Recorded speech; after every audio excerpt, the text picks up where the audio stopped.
So good morning. I'd like to call the meeting to order, the Raleigh-Durham Airport Authority. I'd like to welcome all of you. We have strong interest in arguing the decision that we made that's for the good of the community. The Raleigh-Durham International Airport is an economic engine that powers the region. It's created by visionaries in 1939 to ensure our community's civil aviation needs would be met.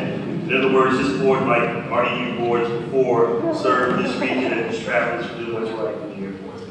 The decision of our founders made to form the authority has significant positive impact on our community, and today we're lucky to say that this airport has contributed over $8.5 billion of economic impact. It's created over 20,000 jobs. Each year we welcome more than 11 million travelers as they arrive and embark upon this journey to visit their businesses or their service of their countries or to visit their families. What's more, the number of travelers will continue to grow as we continue to move forward. We have more people moving to the area and all of our counties, surrounding counties, and places we serve.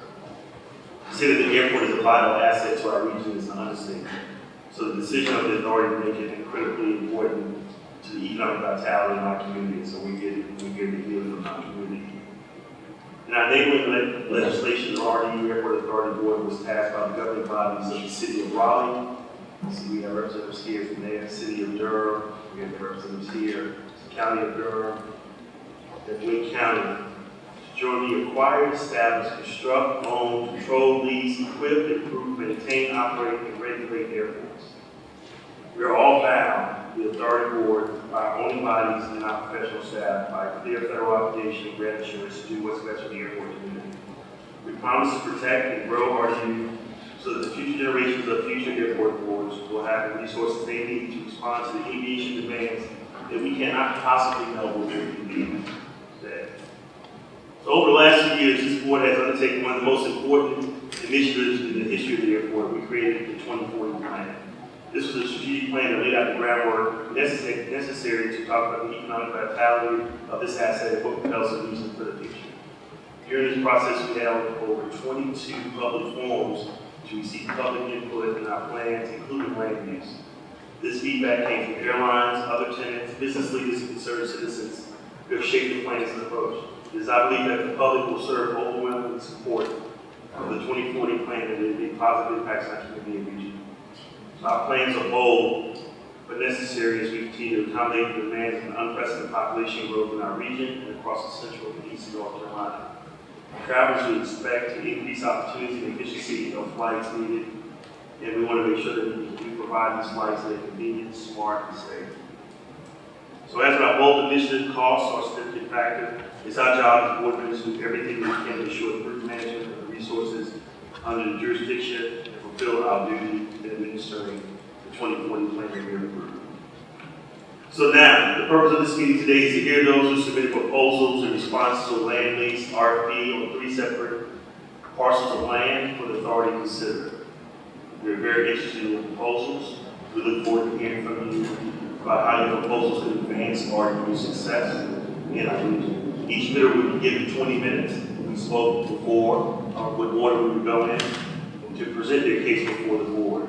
During that 20 minutes, we will invite guests to speak about the unique interest in the airport use, how it can benefit RDU and our airlines and our business partners, and the public's desire for aviation infrastructure and amenities. We'll hear from our council on the impacts of proposals and any related issues to legal and regulatory commitments we have in the airport, so that we can make sure we have coverage and understanding whatever's proposed, if it can or can't be done by federal aviation requirements. Finally, the board will give the opportunity to ask questions on any parties related today, take action, and how they'd like to move forward. Let me acknowledge my important point before proceeding. Over the past few weeks, during this open bid process, the airport has requested proposals for land use.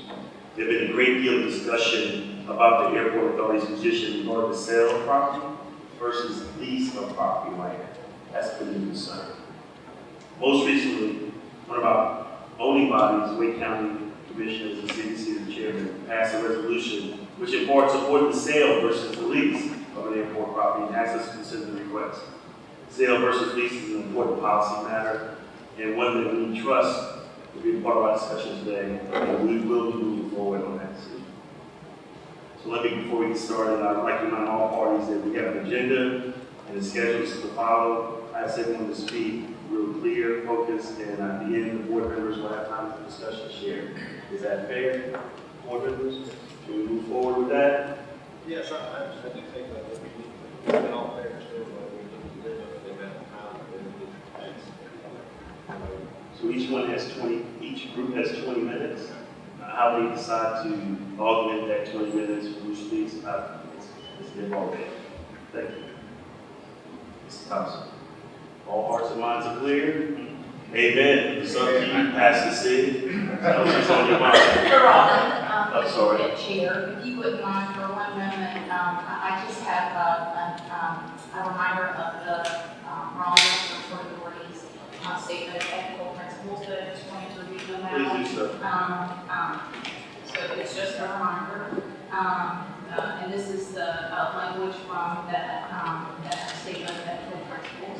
To ensure that the appearance and reality of impartial decision-making and to prevent consideration of factors other than the public good, the conduct of public business by the authority and its agents and employees shall be free of any hidden personal or financial interest on the part of authority members, agents, or employees.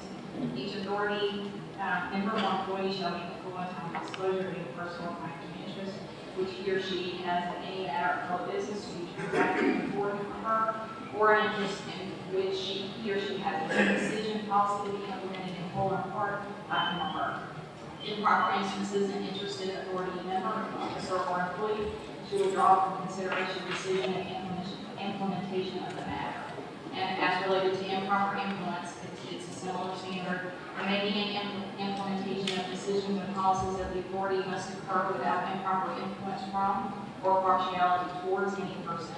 To this end, the conduct of public business by the authority, its officers, and employees shall be free of any influence arising from gifts, favors, or special privileges of whatever kind. It is the obligation of every member of the authority and its members to carry out the lawful orders and business of the authority.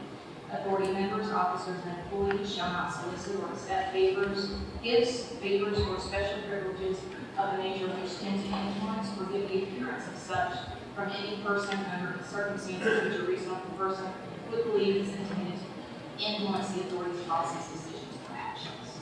Just a reminder of the statement that I mentioned. All right. All right, so I'd like to make a statement, Mr. Chairman. Please. Okay. So I received a copy of a letter last night from, it's written by a representative of the Sergeant Collins, sorry.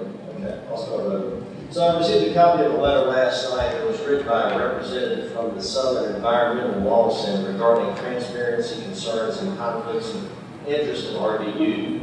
Because the conflict of interest comments directly named me, I want to make some remarks about that. The letter stated that I had received campaign contributions from Waystone Corporation. That is not true.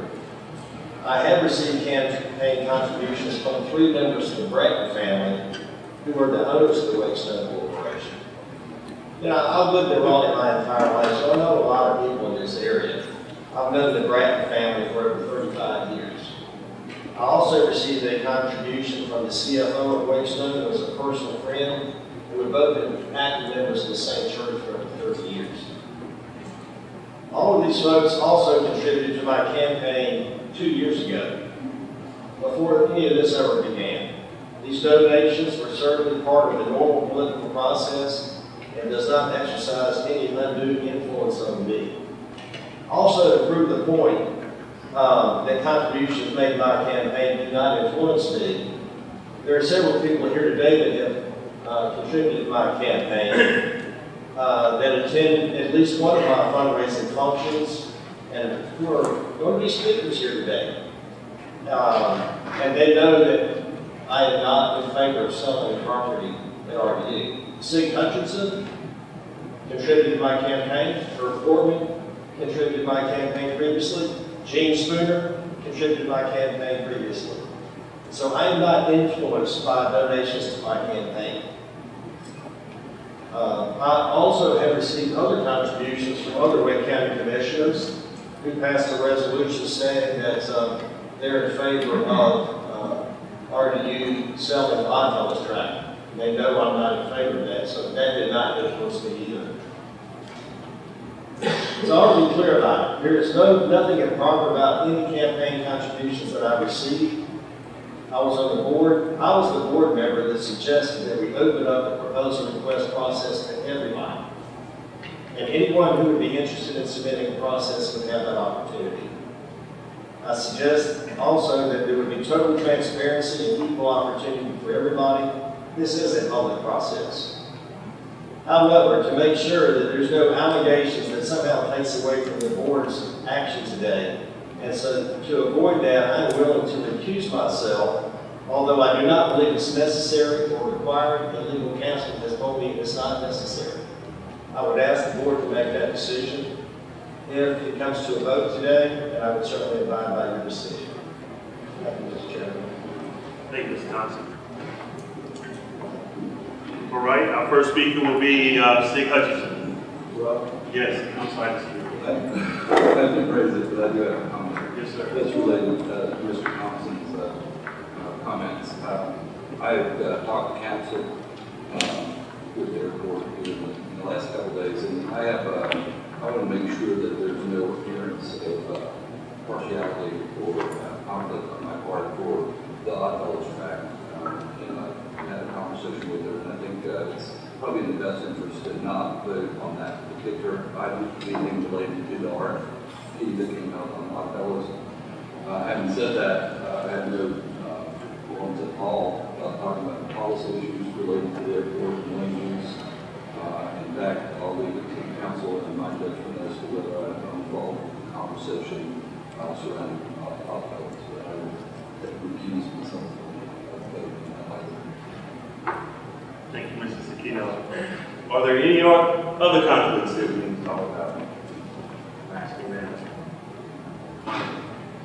It's the third time. Is this the Hutchinson? Are you sure? Not sure. What's that? Yeah, so we'll start the time after you say your name. Okay, great. All right, are we broadcasting here? We're good. All right, thank you, Mr. Chair, Mr. Landry, board members, staff, and I'm Sig Hutchinson, Chair of the Wake County Commission. I also want to acknowledge my fellow commissioner, Herb Coleman, who is here in the House, and I want to appreciate all these citizens who are out supporting something that you feel as passionate as we do about. In terms of process, Mr. Chair, if it's acceptable, I'd like to introduce Mr. Chris Snow, the Director of the Open Space and Parks Division in Wake County, to give us opening comments and a PowerPoint presentation. Then I'd like to turn it over to my colleague, Herb Coleman, for some brief comments, and then I'll wrap things up. Thank you, sir. Thank you, Mr. Chair. Mr. Snow.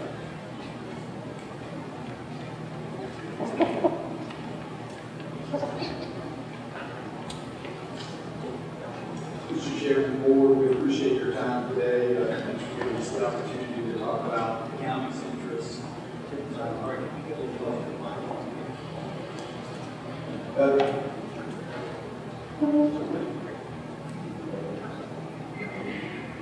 Thanks for allowing us time to share our interest about the property. The presentation I have is short. I focused it on the RFP that you released and the parameters around that RFP and what we actually submitted to you. Talk a little bit about who we are. I think we're fairly familiar to everybody, but just some particulars about that, what we're proposing for the property, and then get down to lease terms and then. So we've been around since 1996, the Parks, Recreation, and Open Space Division as a part of Wake County. We opened our first park in 1988, Lake Crabtree, which is just across Interstate 40, from where we are now on property that we own.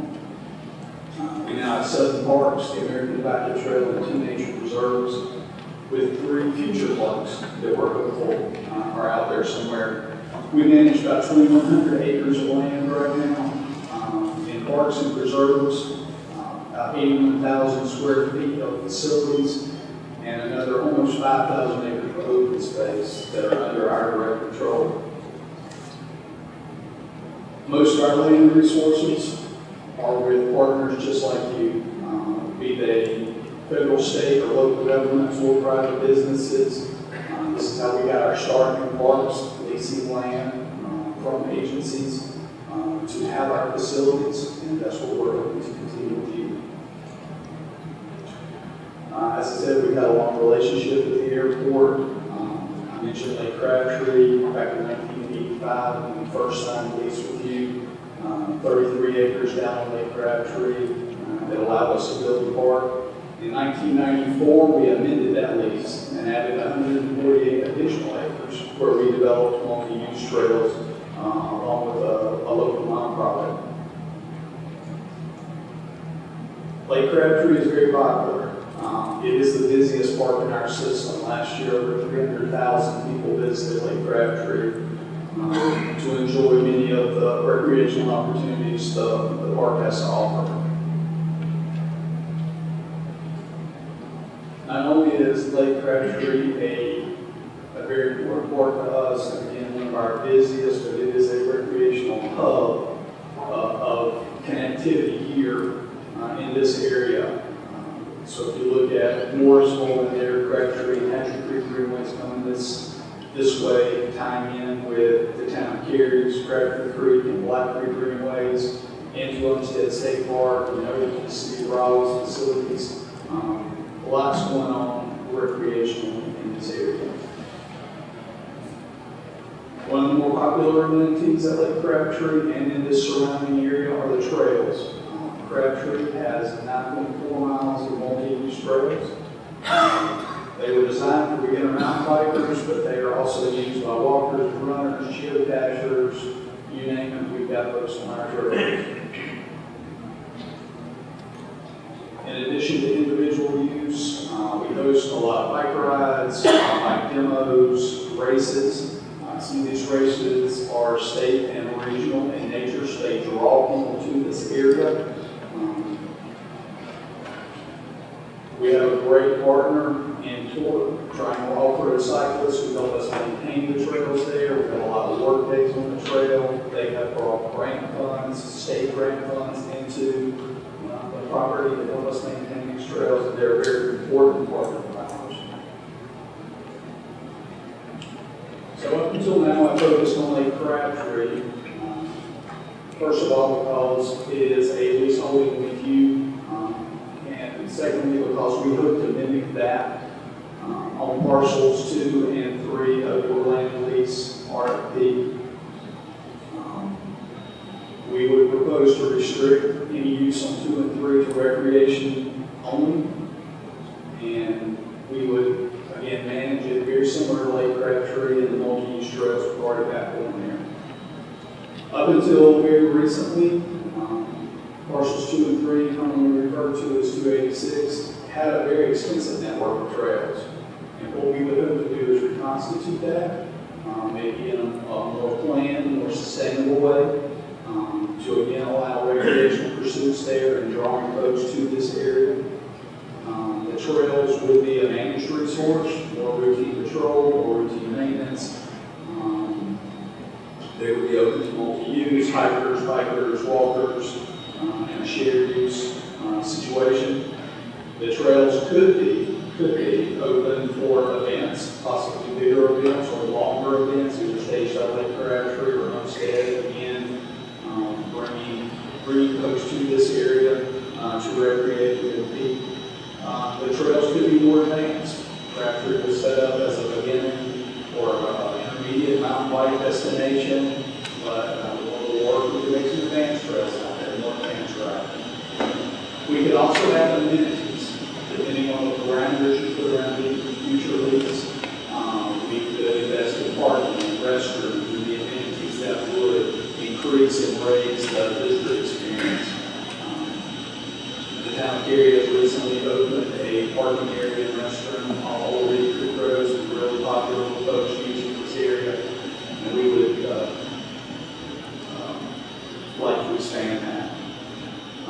In addition to all the recreational values, parcels 2 and 3 have a whole lot of natural values and open space values that the county deems important. Wildlife habitat, protection of scenic landscapes, repairing corridors, protection of water quality, and all of those we would like to continue possibly with those out here, environmental education programs that we base out of Lake Crabtree or perhaps the Homestead we support. our proposal to you, we threw out only 2 terms. We opted for the maximum term that you mentioned in your RFP of 40 years, and we requested a 12-month termination notice. We would restrict the parcel to recreation, and people were willing to acknowledge the minimum agreement terms that are in Appendix A of the RFP. As far as a lease rate, I think there have been communications between Mr. Language and the county manager about an appraisal. We need something to base this lease rate on. We have asked for permission we've asked the board's permission to engage an appraiser to give us a value of your property. I think you're also looking at having that done. And so whatever we propose this lease rate will be based on an appraised value. That's really all I have. I'm happy to clarify anything or turn it over. So the 12-month termination notice, they go both ways? Yes, sir, I would envision that being fit. Okay. And also, what about insurance on property as far as if parking user, not park, but recreation user, somehow sets a fire out there and destroys the property, what happens to it? So I'm not an expert at this, but I can get clarification from our financial people, but the county is self-insured. And so we have insurance and additional insurance above being self-insured on all of our properties. So the same thing could happen at Lake Crafter now, which is RDU property leased to us. It could happen at Harris Lake, which is Progress Guarantee property leased to us. Our liability and our insurance would be. So if you would, not at this moment, we can have a time later, would you send something to Mr. Lang outlining what that insurance would be, the limits and all that? Yes, sir, I do that. Okay. Question and answer, Dr. County, is there? Absolutely not. You have 11 minutes and 7 seconds left. Well, then let's get right at it. Good morning. Thank you for your service. 11:06. You share a stewardship responsibility, as do we, and we appreciate your service. Councilmember Thompson, thank you for your comments. I too have been supported by people on all sides, and I don't think it impugns any of our integrity in making the decision. I trust that to be the case with everyone on this board. I want to talk just briefly about the big issue. It seems to me we have a textbook case study here. We have a vital interest in the vitality of our airport, and we have a vital interest in the unique aspects of our natural resources adjacent to our airport. And the fault line is right where they connect. A few years ago, another board made a similar decision. As the airport was considering its economic vitality, it was critically important to consider a cross-runway. And the discussion at that time resulted in an acquisition of land in the Oddfellows Tract, which was needed to achieve that aeronautic purpose. The tug of war between open space and parks and the economic vitality of the airport, in that case, won based upon the economic interests of the airport. Plans have changed, and this board is doing its job in terms of reviewing its needs. And my understanding is that cross-runway purpose is no longer part of the 2040 plan. So we're now back looking at the same land and the same cross-run. I recognize and appreciate the issue of lease versus sale. But to me, the question is almost more fundamental than that. Because the comment was made on the Oddfellows Tract in particular that it's undevelopable land. I would argue it is perfectly developed land. Land that has been developed over hundreds of years and creates a unique public resource that is valued by this community. When I drove in this morning on Google Maps, I saw a large swath of green. separated by the white of the airport and the white of the snowboard. And the question before us is really, are we going to expand the border? And I would argue to you that that's not a lease versus sale question. Because when you make that decision, you have permanently and forever changed that land.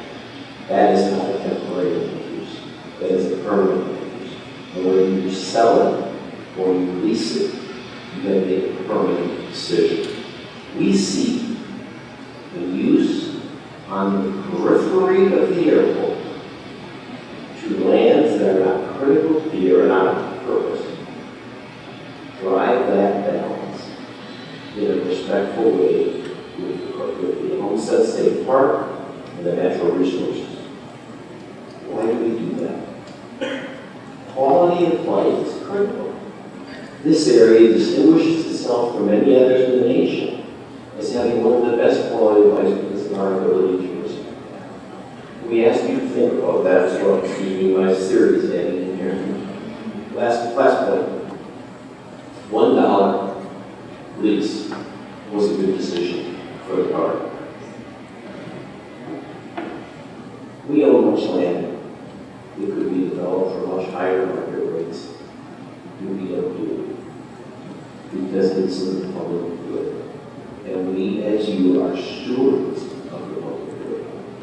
I thank you for your service. I thank you for your consideration of this important stewardship question.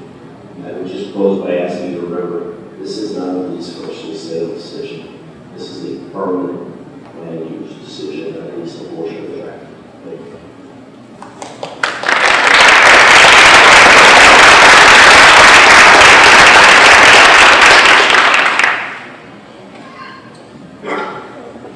So it's a bright, crisp morning and an early touch of spring's in the air. Staff's putting final touches on the chairs and the podium, the rhythm, and the microphone. What will be the biggest ribbon cutting ceremony since the opening of the new terminal. Commissioners in their chairs, mayors and their councilors, senators, representatives, and of course congressmen will be there to arrive to do this typical celebratory speeches, ribbon cutting ceremony that this group is special. There's a sense of energy in the air. Board members, dignitaries, bikers and hikers, nonprofit leaders and the press arrive, shaking hands and hugs, talking about their special places. As the chair, the RDU authority takes the podium and welcomes guests.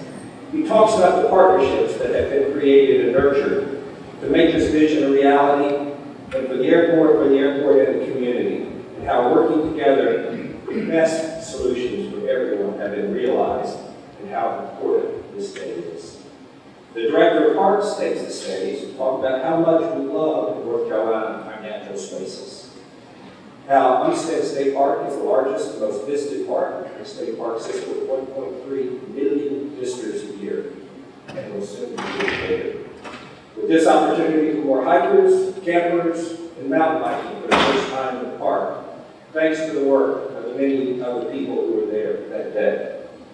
Representatives from Wake County will be talking about the past successful partnerships with our friends at the airport that have led to the most successful park in the county system, Lake Crabtree County Park, and how this new partnership will take us into the 21st century, building a mountain bike ride center unmatched along the entire East Coast, where hundreds of thousands of visitors and citizens, runners and hikers will come to enjoy and recreate and connect not only with the mountain bike trails of 200 miles of greenways, and of course the now 6,000 acres of Homestead State Park, as well as incredible amenities such as the North Carolina Museum of Life. No one in the world would see such a recreational wonderland with so many opportunities to explore within a 5-minute commute of one of the fastest growing and most successful international airports in the world. After a flight from anywhere in the world and a 5-minute shuttle ride, people can enjoy some of the best recreational opportunities in North Carolina and the East Coast has to offer. These new amenities with such destinations and including such things as destination hotels, group hubs, bike shops are just around the corner. And behind them, international companies and manufacturing will want to come and be part of this amazing resource. economic developers will talk about how this is going to be the next big thing for the triangle as a destination for millennials, as well as the companies that want to come and attract them. And environmentalists will remind us that this also is going to be protecting air and water quality, as well as stormwater runoff through these lands that are being preserved. Healthcare professionals will talk about how these new resources will support an active lifestyle, reduce medical costs, and extend life expectancies. And of course, there's the personal stories. Young professional who decided to stay after receiving his degree to start a company because of the beloved trails that he rides every day. Or the PhD who moved from Seattle because she loves the trails of Homestead and brought her fiance with her, knowing that someday that quickly they'll be able to find a job in a moving market. Or the doctor's wife from Miami who decided we're moving to the Triangle after her husband went on an interview at Duke and she found the parking trails at Greenwood, which is a true story. Friends, this is not only our opportunity, this is our destiny, it's our legacy, and it's who we are as a community. This is why we received more than 1,000 comments in support of this plan and close to 10,000 signatures. Your community partners, your electeds, and both elected and citizens, stand ready, arm in arm, hand in hand, smiling, thanking you with appreciation because of the love we have for this great state, this great county, and this great place. This opportunity is bigger than us all, and truly is the opportunity of life. Friends, it's time to live into the greatness that we are as a community, to become the best recreational wonderland next to the best international airport in America, and talk about how these two amazing assets can work synergistically for the betterment of our community and our partner. I look forward to the day of that ribbon cutting, and I brought the scissors. Ready to go. Thank you.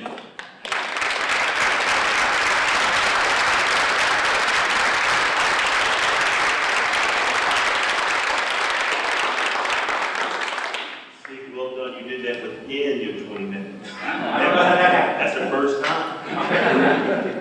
Thank you. Any thoughts, concerns, or questions you have to see? He has to leave early, so we're going to make sure we do that. None of his staff is there. There being none, Simone, please.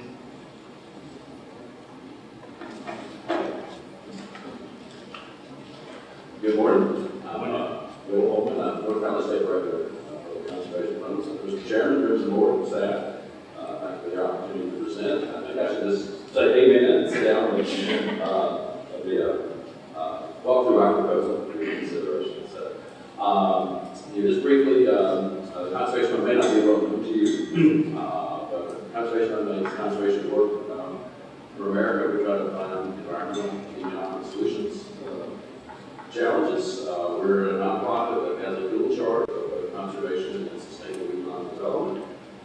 We've been in business since 1985. We're primarily known for our land conservation work around the United States. We've protected about 7.8 billion acres of land, from national parks to urban parks. We've protected about 225,000 acres here in North Carolina, including some of North Carolina's icons, Grandfather Mountain State Park, Jimmy State Park, major expansion last year at Centennial and Mitchell State Park. We have a land conservation business, if you will. We have some other business units. A lot of them are based here in North Carolina. We have a Green Natural Capital Investment Fund. We have a Working Forest Fund. We have a Social Community Program. We have a Strategic Conservation Program. So we're trying to integrate in our environmental and economic work. The fund brought you submitted proposals to you for the Odd Fellows track because we thought it was important for the board to have a conservation option to consider as well as this board. I want to say there's a lot of good property in North Carolina, a lot of conservation opportunities, but the reason we're focused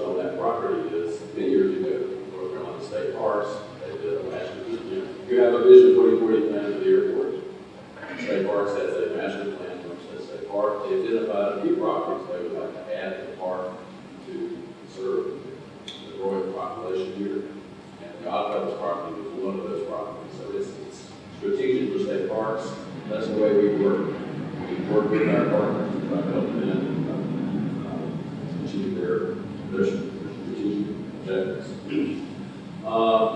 Just the fund is pretty active in North Carolina. We're actually pleased to be working with some of the local governments right here in Raleigh. One of the most exciting projects we're engaged in is with the city of Durham. It's called the New Beltline Rail Trail. It's about a 2-mile trail that connects neighborhoods of North Durham to downtown Durham. There's a renaissance going on down there in Durham. Very excited. This is the project that we make another great contribution to that. As part of that project, we've got public money, but we've been able to raise with the downtown Durham development for shaking $5 million of private investment. With that public and private partnership. We're working with the city of Raleigh, Durham County, Wake County, and Department of Land Conservancy out in Falls Lake, where the new Beltline project is about a $7 million project. The out in Falls Lake is about an $8 million project. Basically, help protect Raleigh's drinking water supply. So, just say we have the financial capacity to take on a project like this.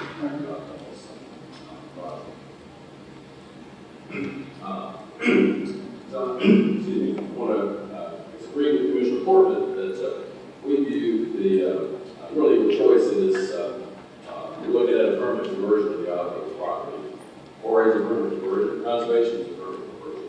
And thank you very much. And we thought it was important for you to have two options as you look at the conversion of that property that is no longer needed for recreation. We wanted to be faithful to you asked us for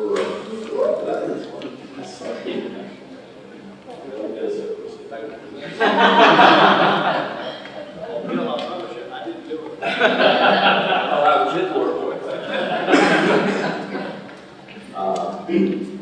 So, in our proposal too, we basically made 3 proposals too. We gave you 3 options. One is to reiterate our interest in purchasing the property from you for $6,060,000. Basically, added those that's at park. The second was a lease purchase option. It still be a purchase. And our proposal there was over 5 years with a total purchase price of about almost $6.8 million, or what we call a nominal lease, $12,000. If we not sell the property, we keep it in conservation. We make that offer. We're pleased that both NC State Parks and Wake County support our purchase offer.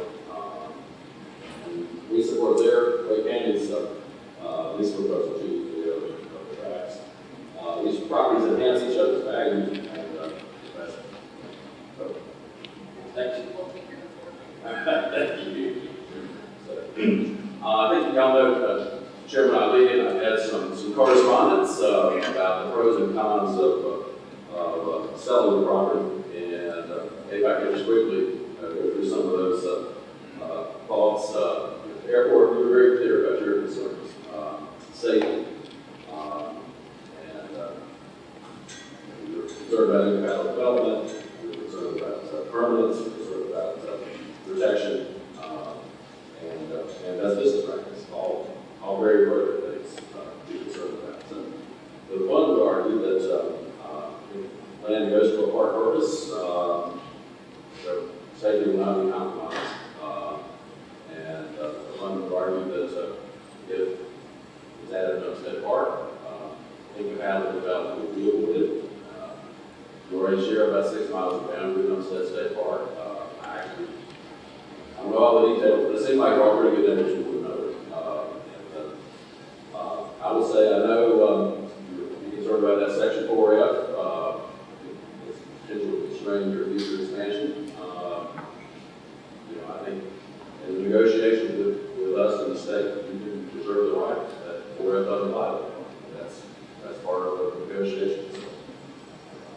And I think State Parks will be open to that. And maybe other concerns you will for sure place too. On permanence, yes, Commissioner Portman said, I agree. I think quarries are permanent conversion, conservation conversion. Looking at that way. this also has to mitigate noise and impacts to neighbors. In fact, parties might even have the right might be reserved as street mitigation plans with other tax opportunities on that in the way of environmental conservation way. We have a mitigation position. Yes, things I believe we can discuss with you to consider that option. And the best business practice, maybe you can do that preservative calculation, and you got to figure out what the risk is and that sort of thing. So, you've got a cash option and a lease option. They're both worthy things to consider. And at least our experience working around the country is federal aviation administration access to for recreation uses can be a compatible use of the airport. So, we understand that both sell the property or lease the property, there's a public process associated with that. Federal aviation has to review it, there's environmental review. The two issues that I think are worth noting is potential concerns either way. We frequently work with federal agencies, and when they give grant money, because there's need restrictions. We want the money to deal with the restrictions. We did some preliminary title research on the Oddfellows property. We didn't find any FAA need restrictions. The property seemed to be unencumbered to us. That maybe you've got a legal team, you may have more knowledge than we do. Our experience when we had a grant for the Park Service, before that grant, we did the grant, we got to encumber that property that was there, their deed restrictions. So, there's another issue. There's Article 12 of CS 168 governs how public agencies use the county for the airport authority can dispose of the property. And they're very clear, it's easy for you to sell directly to a state agency and a local government. There's not like a non-profit explicit authority that we're basically going to sell for a project. You've got to bid it out. That's appropriate. So I'd say there's a workaround there that contract would be with the state for sale. They're going to sign us a contract. We do that all the time with them. We get a property under contract and then sign for the purchase. So I believe that can be worked around. If there are additional concerns, we've got a good lobbying team that's been despite your successful last General Assembly. And I believe that the airport authority wants to go in this direction. There's some clarity unique to the statute. General Assembly is meeting frequently, and there may be an opportunity to address that. So, well, thank you again for the opportunity to present today. As others have said, there was high recreation use of the property. Homestead is the most business state park in North Carolina, and that's a trend that's going to keep going up. And the Associated County Park is a great compliment to that. So in our interest in both conservation and economic development, we think this is the kind of project that lends itself exactly that, achieving a conservation purpose, but we're also sustaining the economic development here in this district. So with that, I'd be happy to answer your question. Thank you, Mr. Holmes. Okay, you've got 9 minutes or so left. 8 minutes. If anyone has any questions for him, we'll wait till afterwards, for sure. You'll be around for the balance of the meeting? Yes, sir. If you want to have any additional questions.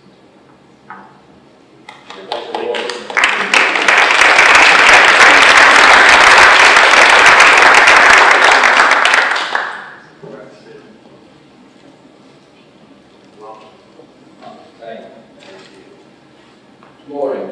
I'm Sam Bratton, President of Wakestone Corporation. I want to thank the RDU Airport Authority for allowing us the opportunity to talk about our proposal to lease and acquire parcel of 105-acre Montrose tract. This property is adjacent to Wakestone Corporation's Montrose Quarry, which we have operated successfully since 1982. We know that working together with the Airport Authority Board, we can reach an agreement on our lease proposal that would be a win-win for both the airport and for the citizens of the Triangle area. In the short term, our proposal will provide the airport a significant revenue stream. well above the market value of the sale, to help fund the airport's vision for 2040 plan, while also supporting a growing population economy.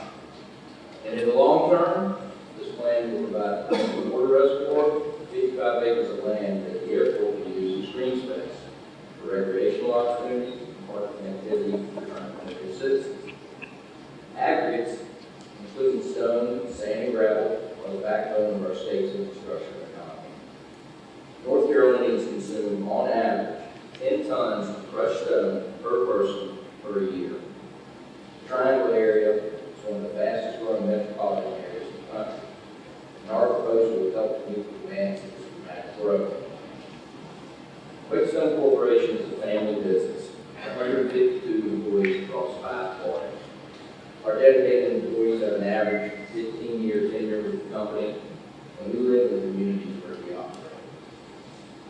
47 years ago, my father, John Bratton, founded Whetstone on 2 core values: being good stewards of the land and being good neighbors, having a positive impact on the communities we serve.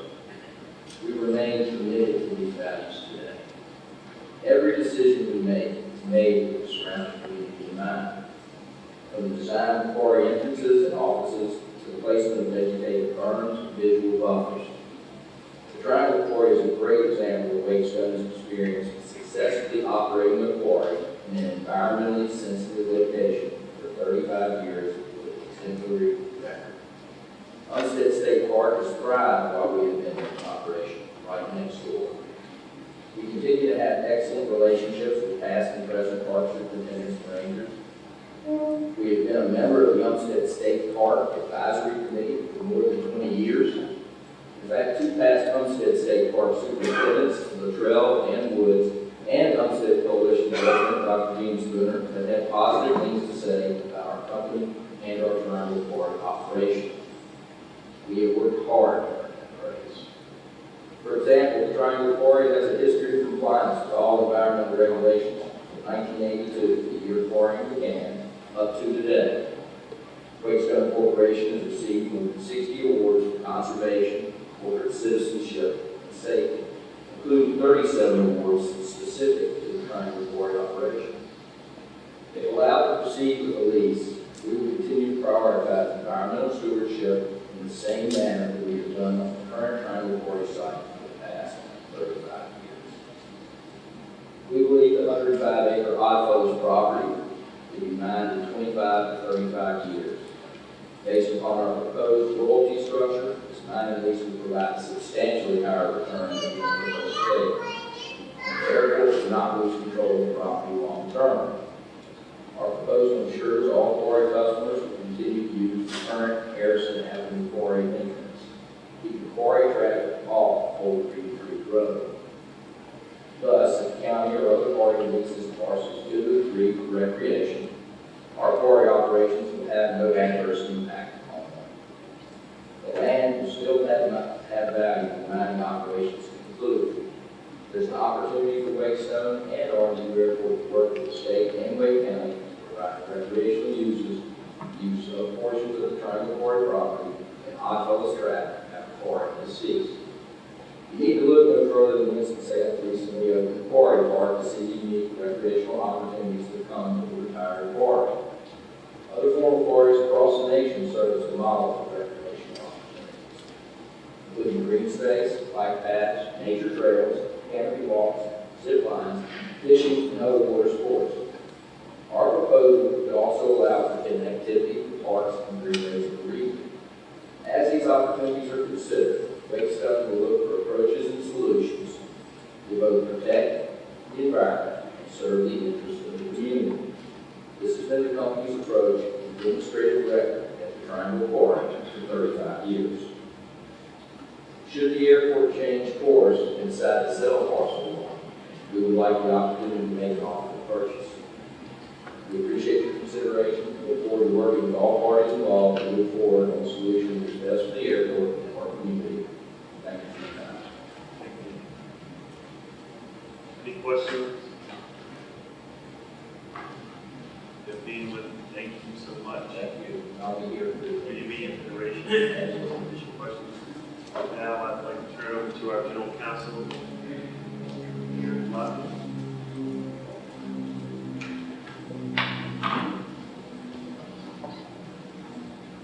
Test. What about here's a test? I'm assuming, is there a recorder here? Oh. Thank you. So I know all of you know me, you don't have a choice, unfortunately. But for the members of the public here who may not know me, my name is Erin Locklear. I'm the general counsel for the Airport Authority, and I've been counsel to the Airport Authority for the last 10 years, since 2013. So I appreciate serving in that role, and I'm happy to talk with you today. Today, I hope that you can all see the screens with our presentation. We're going to give a legal primer on sale or lease of airport property and issues involved in that. Now, I have to tell you, I had to make sure that I said primer correctly, because where I grew up, that word is primer, and you hated it. So this is a primer on the sale or lease of airport property. Some of the things that we're going to discuss today are the legal and financial requirements for the sale, the lease or sale of airport property.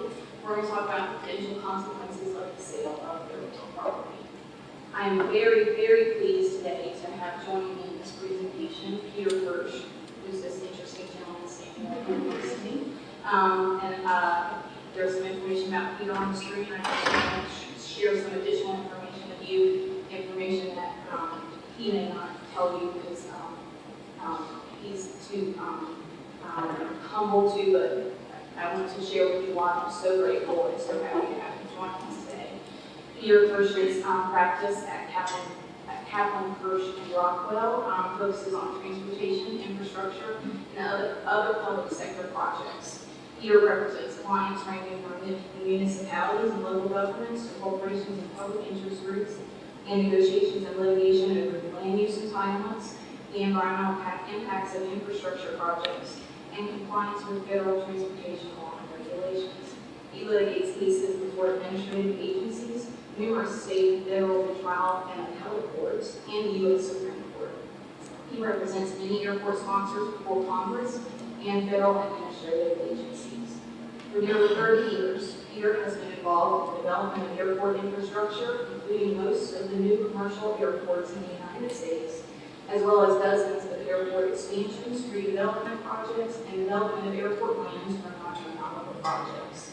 He advises airports on financial matters, regulatory compliance, leasing, development, land use issues, environmental impacts, and relations with their host communities.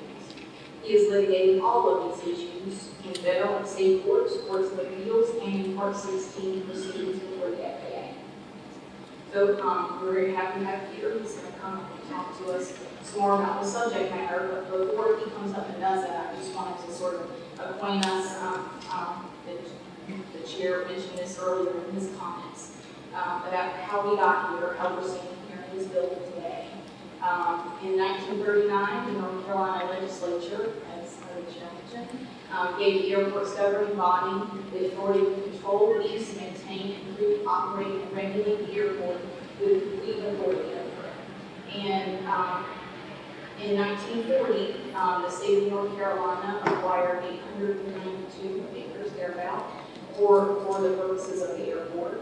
The federal government took control of the airport during World War II, as they did with many airports around the country. And after World War II ended, the federal government returned somewhere over around 1,300 acres to the community in 1948. And since 1948, the Airport Authority has acted to expand that 1,300 acres to nearly 5,000 acres. So I just wanted to sort of acquaint us with how we all are sort of standing here today, and actions that were taken decades ago to bring this here. I'm going to reference this information a little later in the presentation in other portions of this. We're sort of working with it. So now I'll turn it over to Peter. Thank you.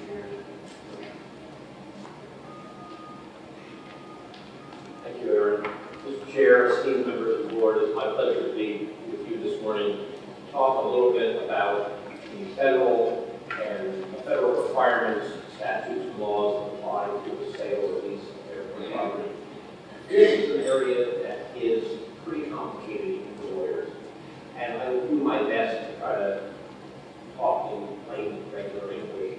If I don't, do this or whatever is necessary to remind me to speak in English, because we lawyers tend to have a habit of not doing that, and I'll do my best to try to make this make sense. So let me start with some basics of federal law and federal obligations that are imposed on the authority of the operator of the airport. I hardly need to tell you that airports are highly regulated entities. The federal government through the FAA exercises an enormous amount of regulation over what you do day to day. We're going to focus, of course, here on real estate. Land at an airport can be regulated in any number of ways. The first way is if the property was donated for the purpose of airport by the federal government. For example, as Aaron has pointed out, some of the property at the airport, in fact, was donated by the federal government. The second and more important area is through federal grants. Each year, the airport authority receives grants from the federal government and agrees to a series of conditions on those grants, promises that all of the 5 sponsors make to the federal government that are called grant assurances. And you're going to hear me talk a lot about grant assurances. But those grant assurances contain a whole series of restrictions and requirements for how you operate the airport, how you manage the land. And the third area is there are, in fact, some very specific federal regulations and oversight that apply to the operation of airport real estate. All of these are important, whether it be a statute or a regulation or the grant obligations I just talked about, FAA orders, FAA guidance. And without being too jovial here, there's a little bit of the golden rule at work, which is he who has the law makes the rules. In other words, the FAA, when they give you grant monies, put all kinds of conditions on that. Each year, when you take that money, you accept those conditions. And we need to be very cognizant of the fact that the FAA sets those rules and decides what it is you can and can't do in any effect with your land.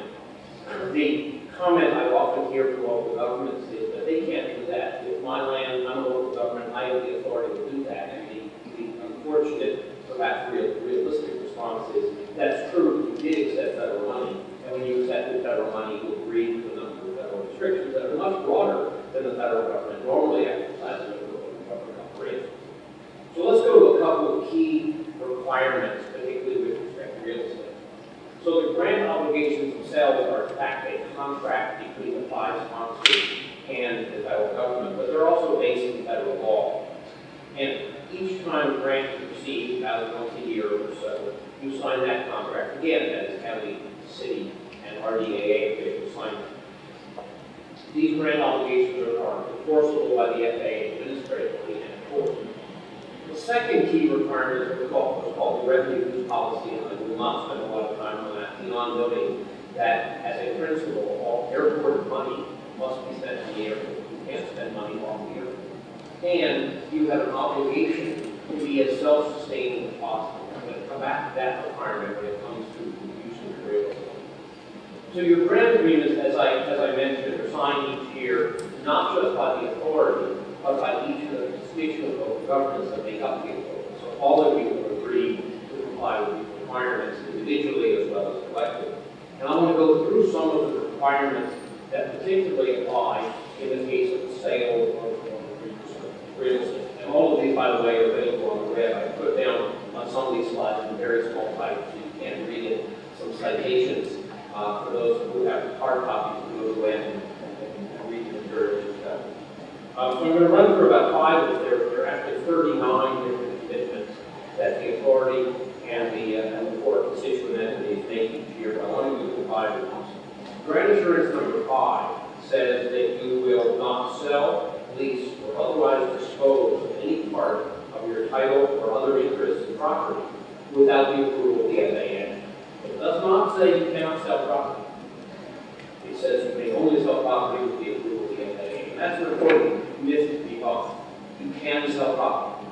Let's be very clear about it. You can sell property, but there are lots and lots of conditions before you can sell property. Number 2, as the sponsor of the airport, you will take appropriate action to restrict the use of land adjacent to or in the immediate vicinity of the airport to activities and purposes compatible with normal airport operations. This is known as compatible land use. In other words, you won't let land uses encroach onto the airport. You won't let land uses get closer and closer to the airport that may be incompatible with the airport operation. Number 3, Grant Insurance 24 says that you must maintain a fee and rental structure which makes the airport as self-sustaining as possible. I mentioned that a moment ago, and we'll come back to that as well.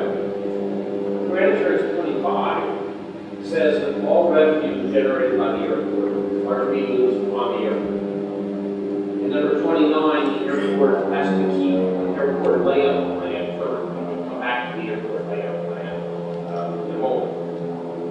So let's talk a little bit about the regulation of airport land. First principle to keep in mind is that all airport land is presumed to be needed for aeronautical purposes unless the FAA otherwise authorizes. And every piece of property owned by the authority is presumed to be aeronautical. Now, I will tell you that the FAA Act authorizes that considerable amount of property not to be used for aeronautical purposes. So that's point number 1. Point number 2 is that FAA approval is needed to use land for non-aeronautical purposes. And like any airport, there's a considerable amount of land used for non-aeronautical purposes.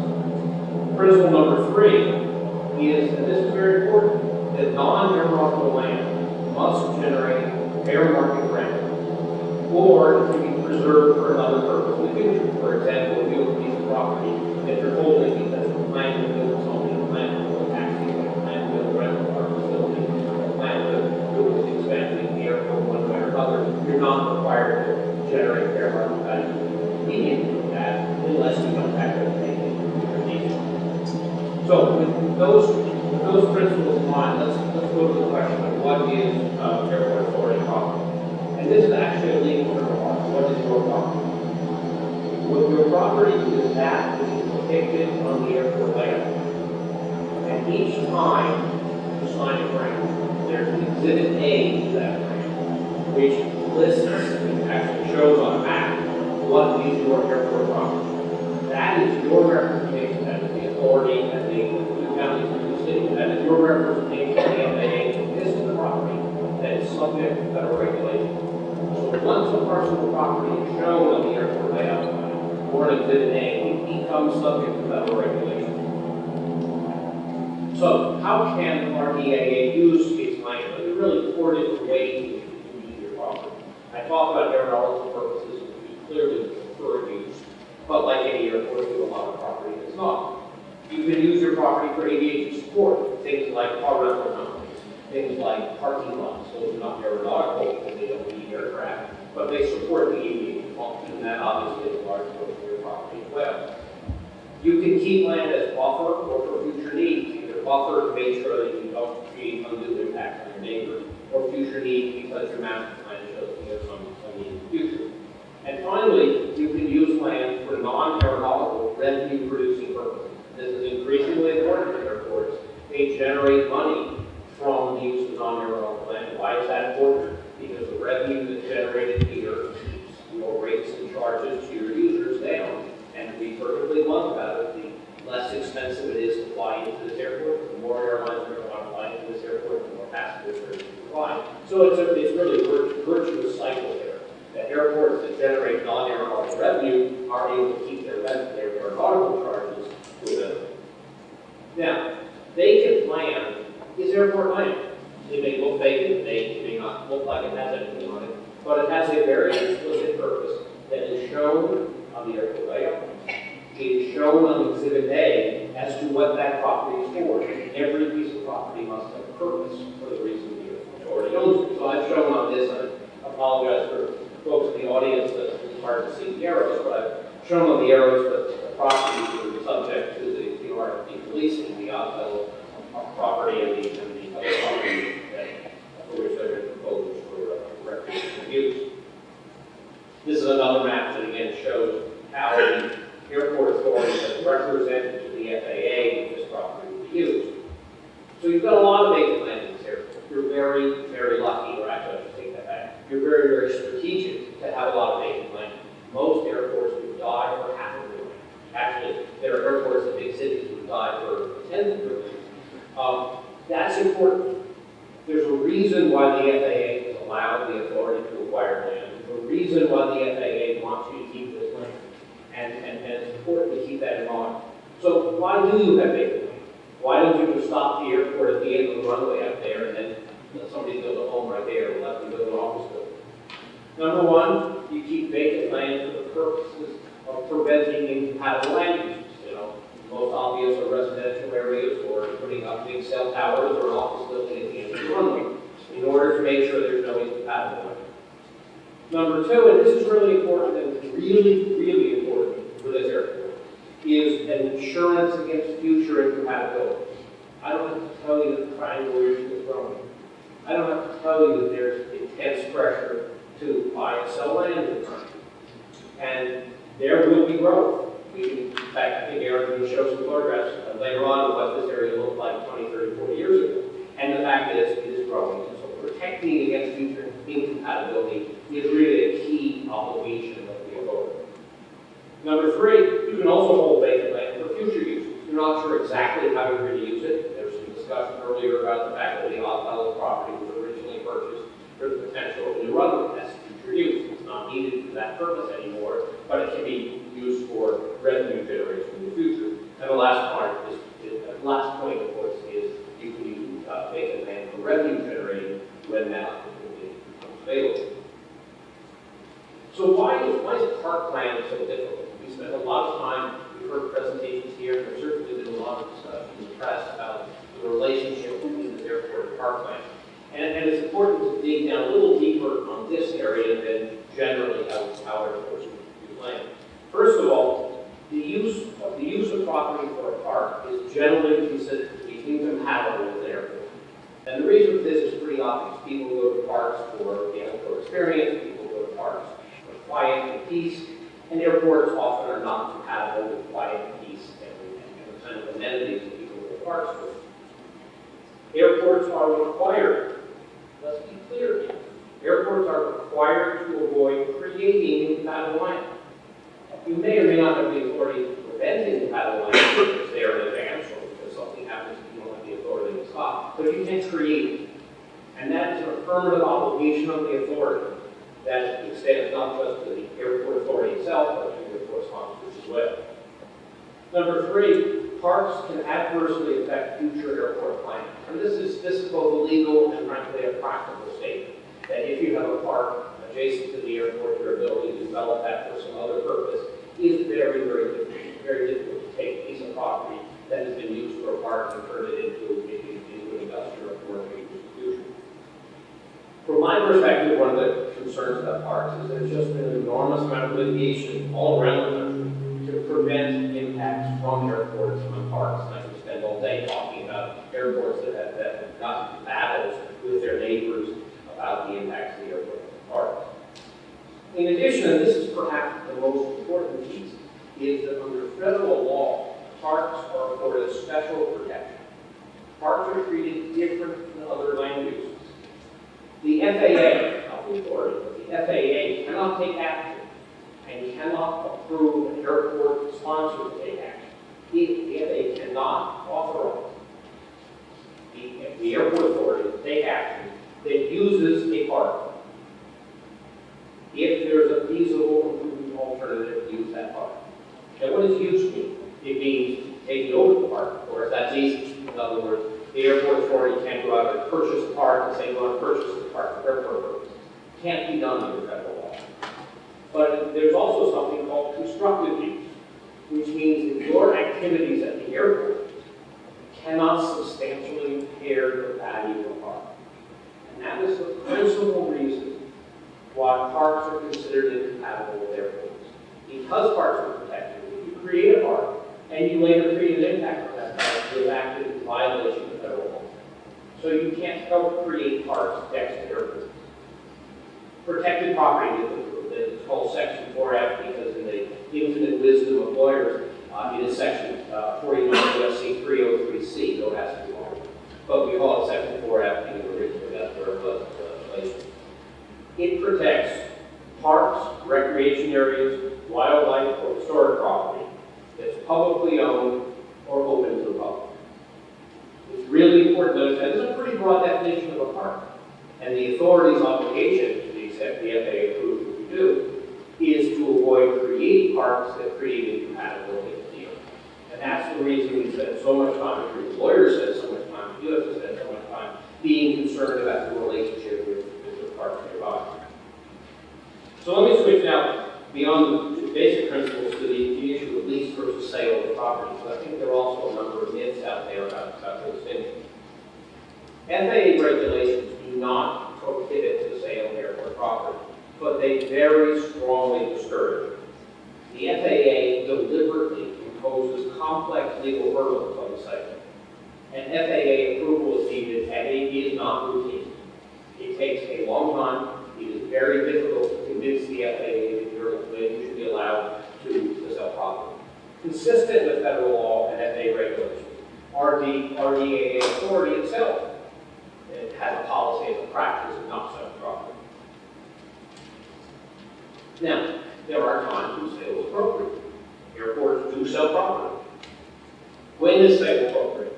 And let me quote two different provisions in the FAA's principal regulatory document on how to regulate airports. On the left-hand side, the FAA says, FAA consent to the sale of property shall be granted only if it is determined that the property is not needed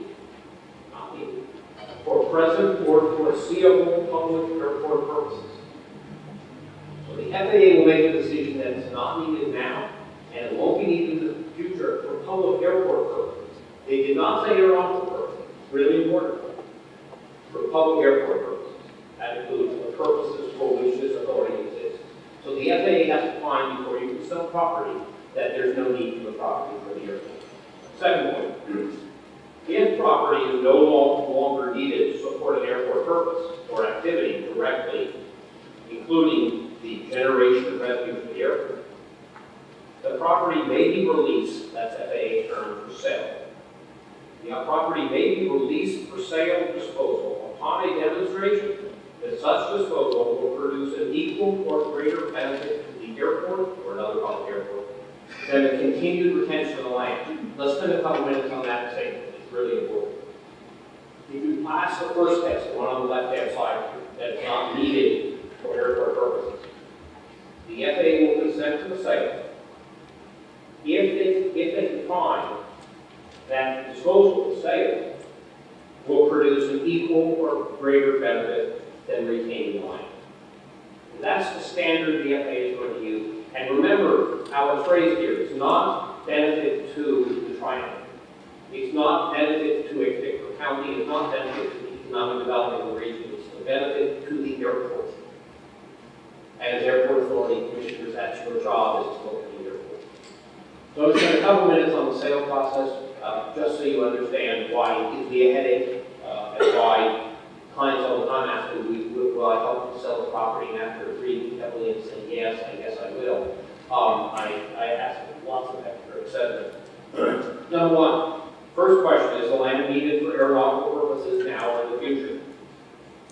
Number two, step two, can the land be leased to generate revenue? This is important because we go back to the criteria I mentioned before, because there has to be a demonstration that the disposal is better financially than the lease. Number three, is the sale better for the airport than a lease? Step four, will the sale create incompatible language? Will the sale itself violate your obligation? Number five, the FAA then evaluates the financial terms. Are the financial terms acceptable? Unfortunately, this isn't just whether you find this acceptable, but the FAA says it's acceptable, essentially an independent second set of odds. Then the FAA conducts an environmental review on what the consequences are for the site. No, I'm not done. Hold on, one more. Actually, 6 more. Sorry. Number 7, the FAA then will seek public comment. Then the FAA will propose a publication in the Federal Register will propose to approve the sale.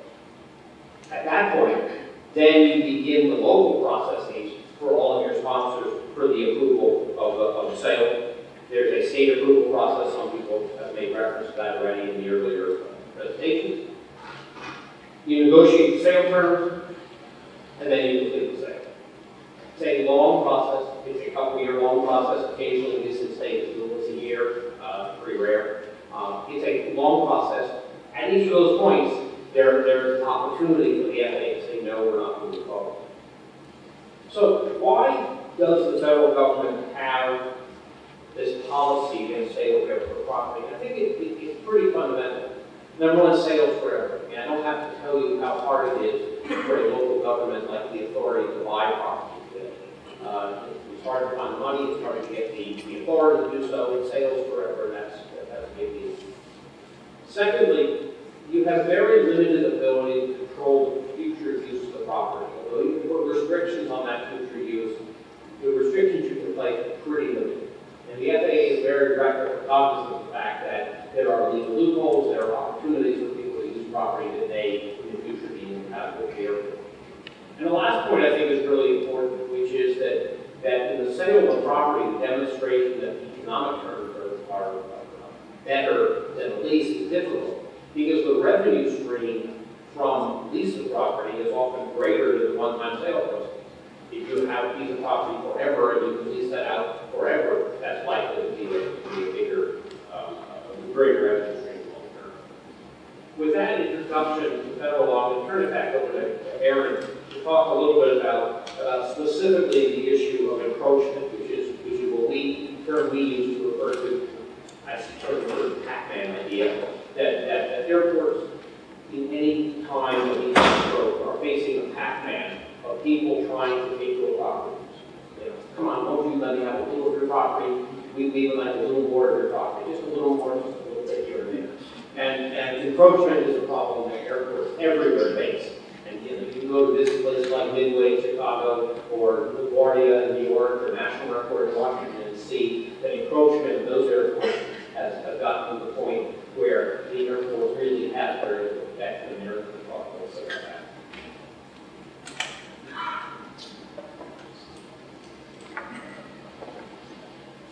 I'm going to talk a little bit about protecting airports from encroachment, and in particular, I'm going to sort of do a contrast of two case studies. One of them is RDU, airports in this country, and the other is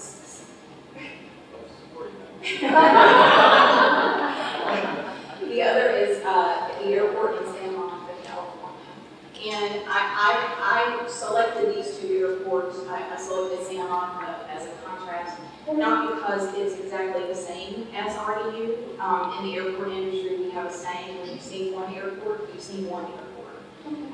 And so I am not offering this as an example to say that the two airports are the same. But what I am, I did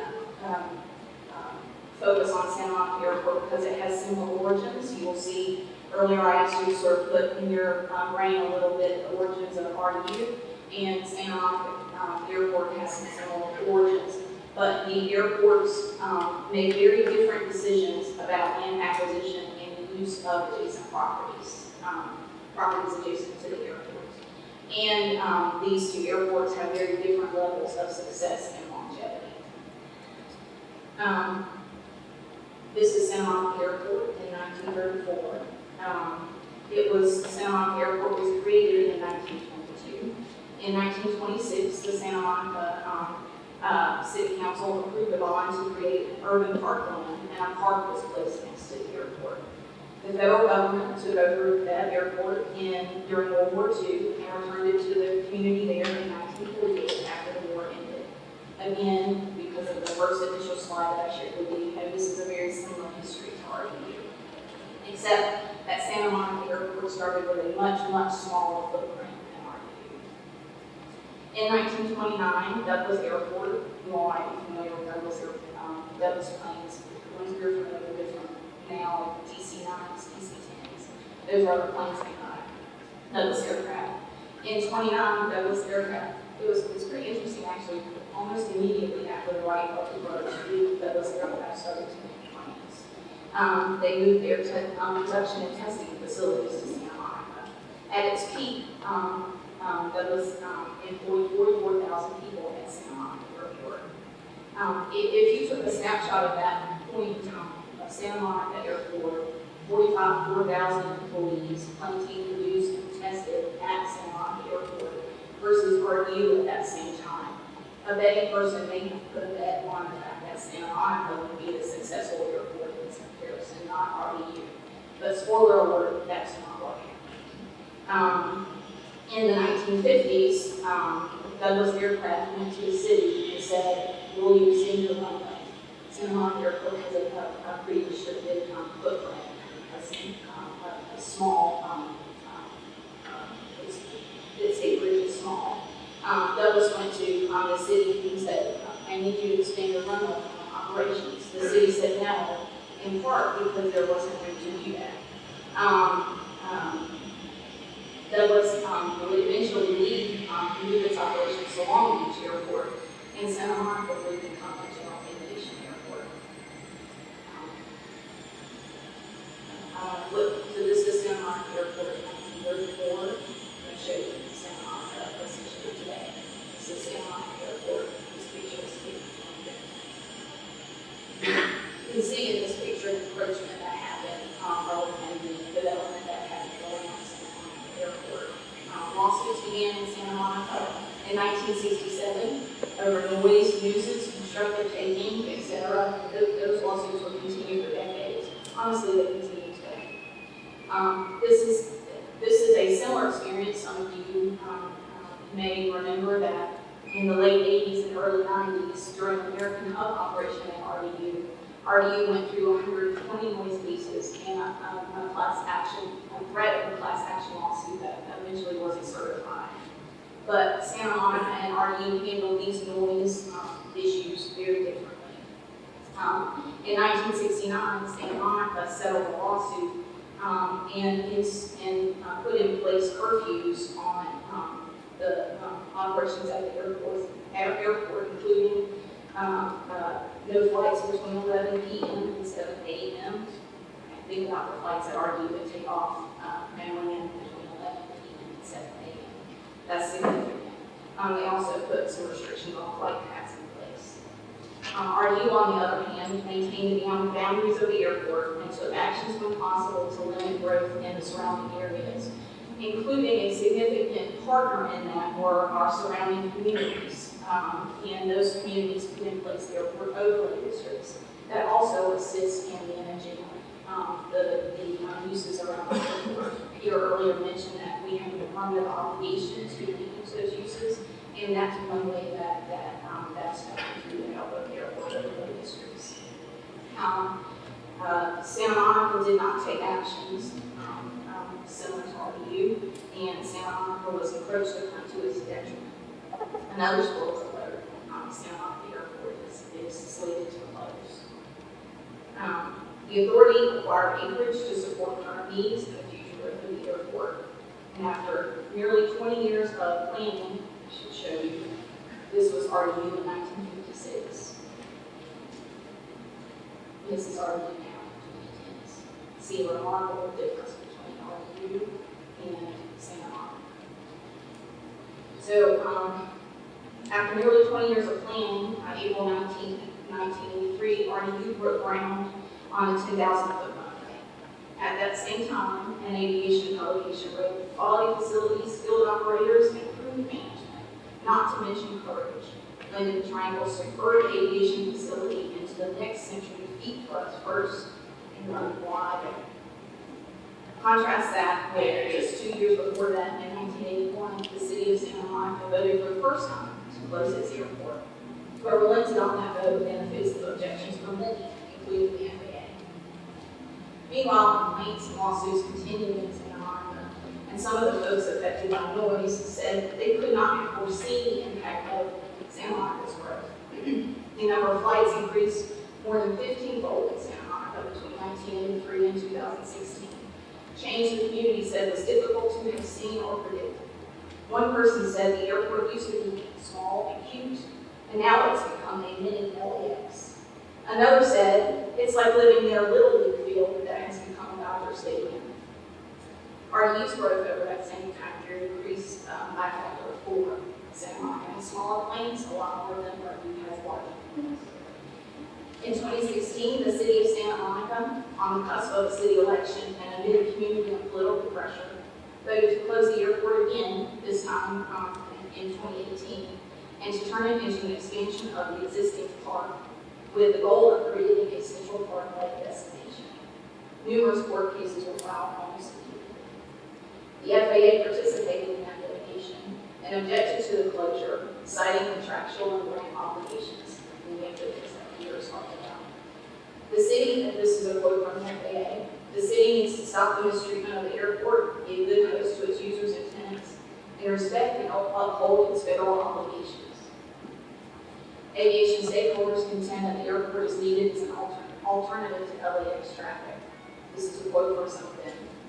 They are frustrated with the city council's historic and continuing revenue diversion and mismanagement of the airport, including making the airport less appealing to the aviation community, companies, and individuals. The city has abandoned its fiduciary responsibilities to its airports and its tenants. The city has shortchanged taxpayers and airport users by making the airport unusable in its failure to manage. In January 2017, the city and the FAA negotiated a settlement to that pending lawsuit resulting from our vote to close the airport. And that settlement reduced the length of their one runway, because remember they didn't expand when they were asked to. Their one runway to 3,500 feet. And that is slated to happen within the year. An ultimate closure of the airport will happen in 2028. And the reason 2028 was selected is those were assurances that and obligations that Peter talked about expire in 20 years. And so they had to wait 20 years in order to close the airport. The shortened runway will reduce air traffic by 44%. The city, I tried to figure out how much money the city will spend in legal fees related to this, and the city wouldn't even hazard a guess. Millions, they said, multiple companies. As you can imagine, Ford's lawsuits were filed in Santa Monica to stop the shortening of the runway and the airport closure. These were filed by airport users, tenants, and stakeholders. And just this week, a court issued an injunction halting the closure of the airport. So I don't know what the future of Santa Monica's airport will be. I mentioned it because one of the things that I think is important about the Santa Monica piece is that the people involved said, I couldn't have foreseen what would happen. And I could not have foreseen that Santa Monica Airport would get so busy and this would be such an issue. And I mention that because part of our responsibility in operating the airport is to try to foresee that and to make decisions that set the airport up for success. And I put this picture, in contrast to that Santa Monica picture.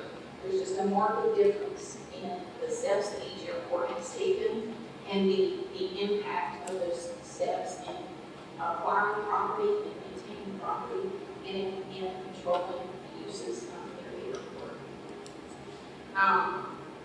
For instance, actually, let me show you this first quote. Some of the decisions that the airport authority has made to protect this property is just in the last 6 years alone, we've had 6 offers to purchase 5 parcels of property, which are highlighted in this map in yellow. In keeping with our practice and policy, we rejected those offers for purchase. But I want you to see this is a decision about the airport property as a whole, the decision of whether to sell property or not. It has significant impacts. I spoke earlier about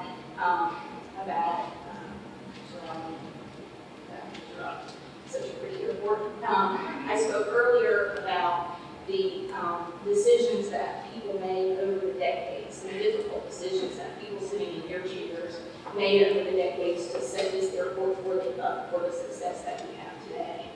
I found a quote from someone that one of you knows really well, but some of the others of you know, Tillard Tier, who was obviously a veteran during board work. I found this publication that said he took pride in the fact that he and fellow authority members were able to put together a financial base which permitted the purchase of land over many years. This capability was responsible for the 10,000-foot runway, which in turn attracted the attention of American Airlines officials who sought out RDU as a location for a north-south hub operation. And he is convinced that the airport is absolutely essential to developing the full potential of the research triangle. There is a vision set up in 1939 for a centralized, successful airport that served the aviation needs of the community. That vision set RDUAA for success, and now the communities would be the benefits of that. RDUAA is $8.5 billion in economic impact, 21,000 jobs, generates $148 million in taxes. That's a powerful legacy that you continue today, considering each of these complicated land use issues. And if Peter would want to jump in here, I think if we were to leave you with any ideas today, it's that airport land use is highly regulated. This is a very complicated issue. There are the hierarchy of uses that are set up by the FAA. The FAA cares what we do with our property. They've given us direction on that. A sale is permissible, but it's procedurally very difficult. And there's also state statutes to consider. The authority cannot lawfully sell properties to create incompatible uses. We can't lawfully create any incompatible uses in any manner. And law and policy favors lease over sale, and that would be a burden to overcome if you make a decision to sell. Peter, do you have anything you want to add? We're available for questions. Great, so we had a chance to hear from representatives for RFP and also for Question on the legal advice we were very policy matter. ask the board first. Thank you. So now that we've heard, we're going to get to it, that's my questions. Does anybody have any questions here for the people that have spoken? And there are questions, we want to do those and ask people in the audience if they want to address any questions that we may have or around the questions that we may create. So, are there any questions from the three presenters on this board? There being no questions, do you have a question for someone? Just very quickly. In hearing the legal advice which has been presented, I'd like to just clarify. Did I understand the legal advice to say that a park is an incompatible use? And does that imply that the airport acted without the permission of the FAA doing a lease on the aircraft park? And was that an incompatible use? Very good question. Let me dissect it if I can. A Section 4F resource is an incompatible use. That is a public park that's protected by that federal statute. When the airport authority entered into the lease for Raleigh-Durham Park, you will note if anybody read that lease, there are a number of provisions in there to make it clear that it is not imposed a park for federal purposes. Everybody around Raleigh-Durham thinks of it as a park. I'm sure Wayne County thinks of it as a park, but it specifically has protections in there to make sure that it is not considered to be a park for federal purposes. So, a little bit of legal fiction here. We may think that practically speaking, as a park, but the airport did not create incompatible land use because it's not a park. Second piece here, so that's number one. The lease itself has language. Secondly, because it's a lease, it didn't create a permanent park, even if that language hadn't been in there, because the park would have disappeared at the end of that lease term. Now, had I been giving the authority advice, I would have told them to do exactly what they did, which is a little bit of belt and suspenders. Make it a lease instead of a sale, so it's not permanent. And number two, even during the lease term, make it clear that you haven't created a 4F resource through that lease during the term of the lease. So there are legal ways to do this. There absolutely are legal ways, and the distinction I make so that people don't get confused, I use the term recreation versus park, because otherwise I have to say I'm not talking about capital P park or small P or whatever. So recreational uses created by airports are quite common. They are generally created on a temporary basis. Sometimes it's 30-day leases, sometimes it's 1-year leases. Recreational parks are very, very, very rarely created by airports, and those are only in the most extraordinary circumstances where for other reasons they're required to do so. Chair, can I make an addition? The White Crabtree lease the process that created that lease first began in 1979 with a memorandum of agreement between the two parties, Raleigh-Durham Airport Authority and Wayne County.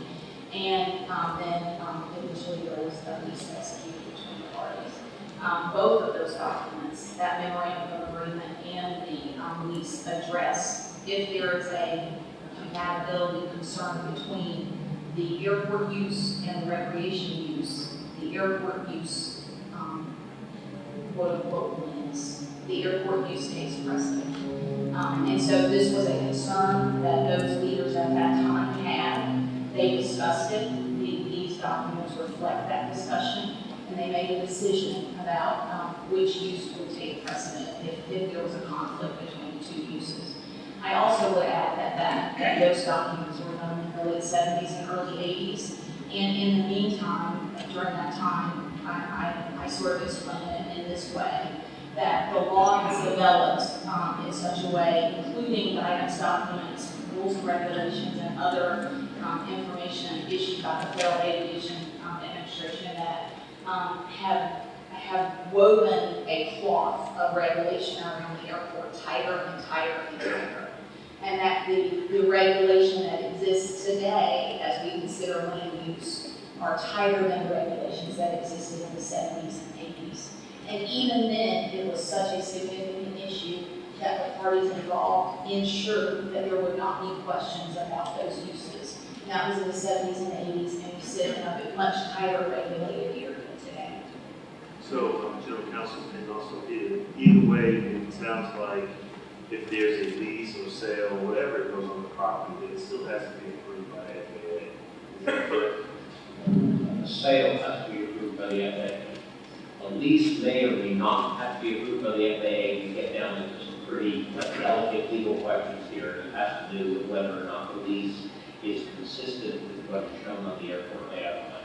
It appears, and I have put that sort of legal word in there, but it appears that FAA approval would not be needed for a lease where it refers to parcel 1 and 286, and for park purposes, or I should say recreational purposes. It also appears that FAA approval would not be needed to use the hotels parcel for the FAA has the ultimate discretion in these matters, and they may choose for various reasons to demand the CPO.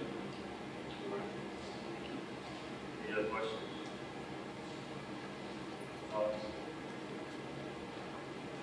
So we want to demystify this process and make sure that we tell the truth about how this occurred. There was some idea that there was something done in closed session and it was enacted. And essentially what we did today is exactly what we did when we hear from the interested parties around the utilization of the airport property, and also listen to the guidance of our council, special counsel, as well as our general counsel, for us to make a decision on what we're going to do.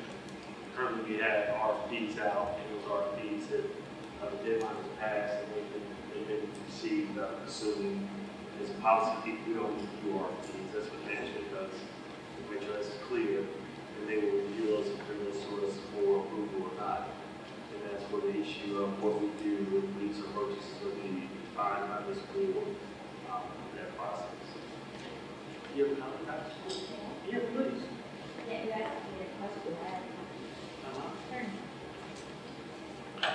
Ready down to my height. I'm Dr. Jean Skinner, Chair against State Coalition. Thank you for listening today, and thank you for the council. I do have a couple council questions and a comment. First of all, a comment. As you know, Congressman David Price has facilitated conversations with the FAA, and the FAA is here to help us. I think that we're here to help the RDUAA Airport, we're here to help the community, we're here to help us move forward. So I think we should utilize we can do what's best for the airport and the community. They're not an hindrance. I think they can be an assistance. And they've not given us any indication that the great vision that Commissioner Stick Hutchinson gave out would be a non-dual thing. I think the question for the attorney would be, is I'm reading that correctly, but I think I am. A letter from the FAA stated that the port is not an interim use and therefore would require a land release. The land release, as I understand it, and here's my attorney question, does require FAA approval. So, we can work together, and we have a parallel runway now.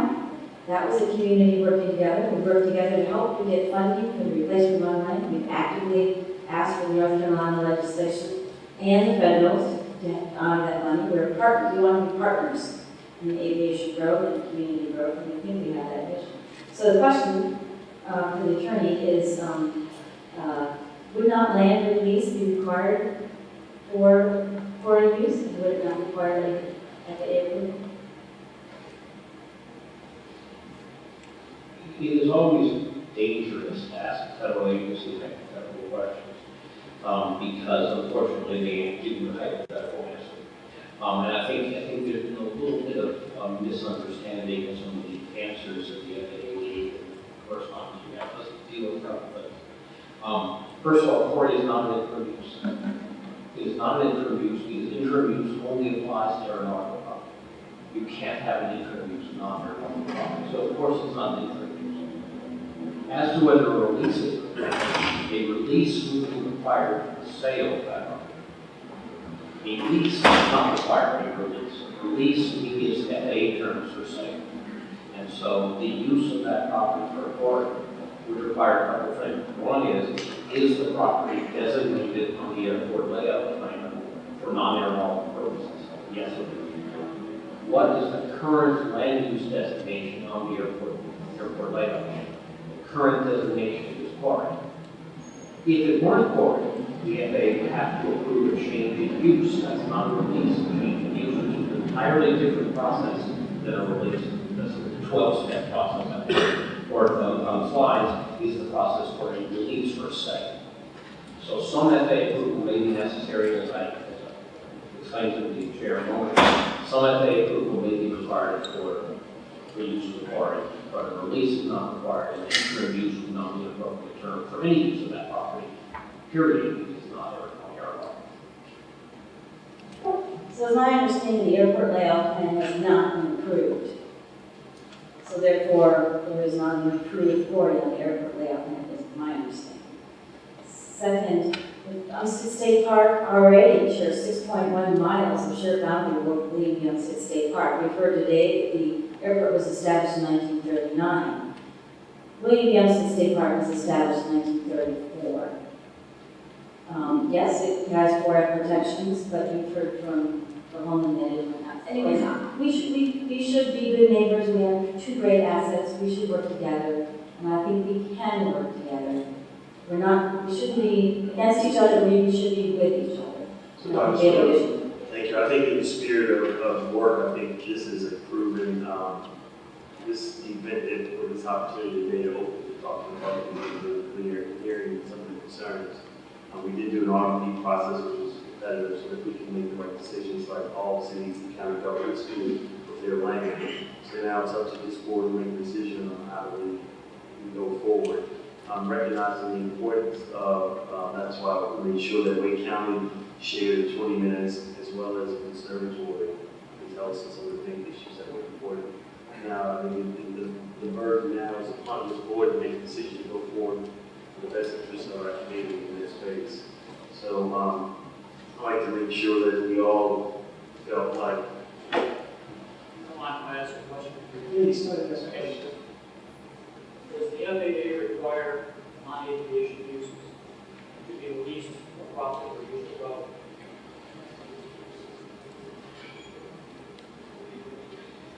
I'm sorry. Occasionally I have to think before I speak, sorry. Can you introduce yourself, please? William Doucette. So let me, remember I said a moment ago about hypothetical questions being dangerous, and I'm trying to figure out how to answer this in a way that's not. Can you repeat this question? I understand. Let me see if let me rephrase your question so I understand it. How's that? Does the FAA require the non-aeronautical property on the airport generate revenue? Is that fair statement? Very good. The usual topic is LIOs. The FAA does not require that all non-aeronautical property generate revenue. But there are a couple of considerations. Number one, if an airport receives a bona fide proposal for a lease or use property that will generate revenue, the burden is on the airport to demonstrate why it does not accept that proposal, because there is a presumption in favor of use of non-aeronautical property to generate revenue. Now, there's some very good reasons not to. Gee, a year from now, the plan for another building there and not accepting the proposal makes sense. And so it is not required that an airport generate revenue from all non-aeronautical property, but there's a presumption that an offer is made that's the standard from which the airport authority should attribute agency, unless they justify turning down the yard. Right, well, of course, hypothetical is what we're talking about here now too. Since in fact, we don't have a board, there's a layout, we have to really run. Let me ask you about the issue of what the airport is required to do to record as a mineral extraction activity. My understanding is that the FAA will require some sort of demonstration to no longer need property to be purchased. That activity is not needed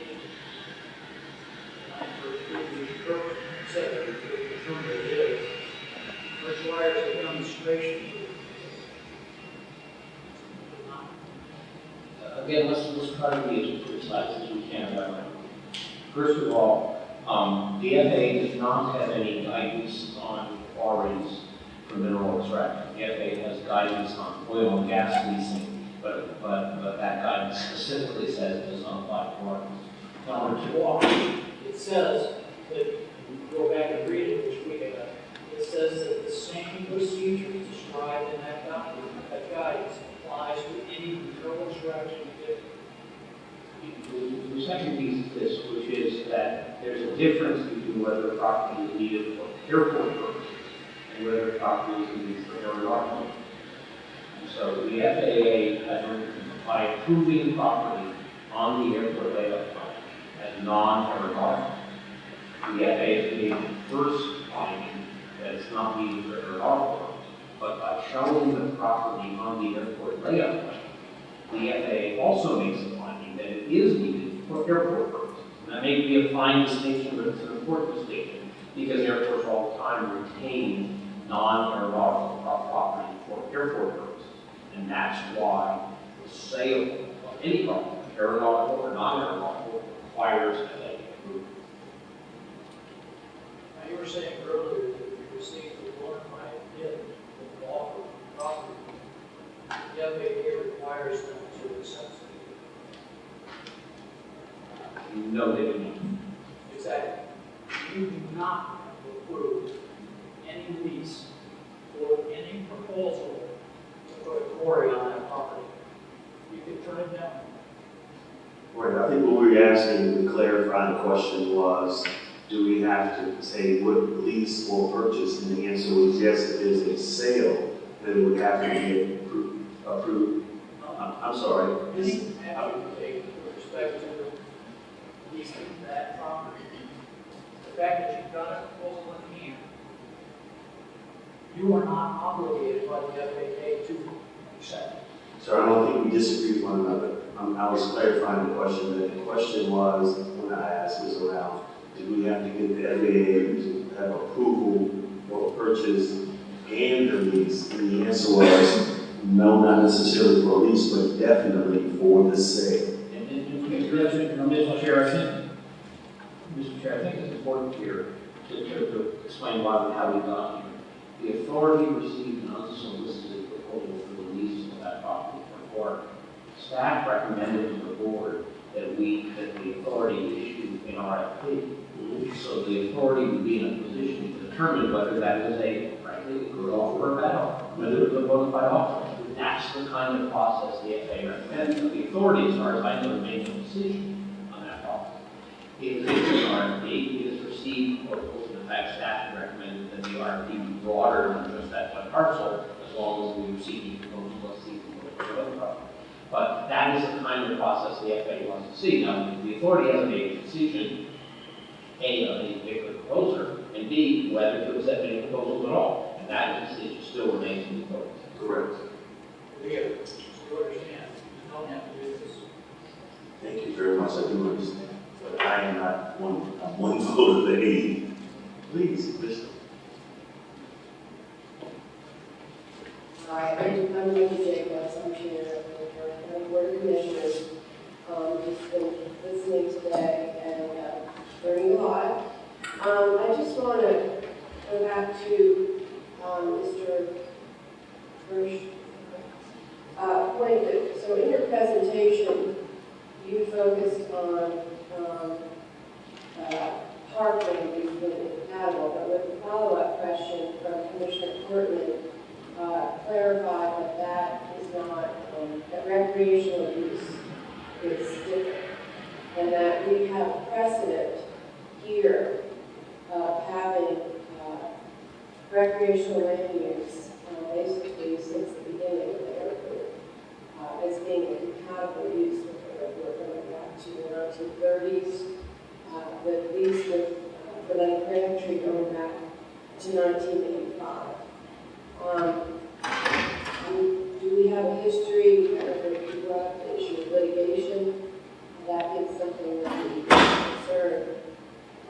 Do we have any history of that being an issue with either of us?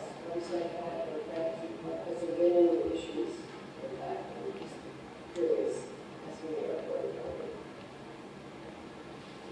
I'm not sure what's the question. I know the issue around parks, what I understood was that you can't say park, you can say recreational use. So if it's a park, means it's no, because FAA says no. Right, but for the recreational use uses that we is have with opportunity. Kirkstead and with Lake Crabtree, I'm just wondering, I'm just curious, if there are any issues with that relationship related to litigation? If I may, this may sound some of this self-serving, but part of the reason you haven't had, if you haven't had troubles, and I'm in this community as well too, that if you haven't had troubles with Homestead Park, it's because this airport is treated with the roads all around it. So as to prevent incompatible land use between the airport and the park. I will tell you that if Homestead Park were right across the runway here, I'll swear on that Bible, you would have had troubles. And I think that's part of the point. That's it, going back to the Aaron story. The reason you're not Santa Monica, and the reason that Homestead Park and the airport can peacefully coexist is because of that buffer. And you're correct that some of that buffer land has been used for recreational purposes quite peacefully. That's a good thing. I would just argue that we have a huge precedent here for recreational use and compatible use with the airport. And when you notice the software being the beautiful software that every airport is beautiful because we have the surrounding parking, recreational use around the airport. So, we have a precedent for, obviously, we have some agreements that the FAA has approved. That's what there's precedent for. The bar use is actually what would not be what we have a precedent for.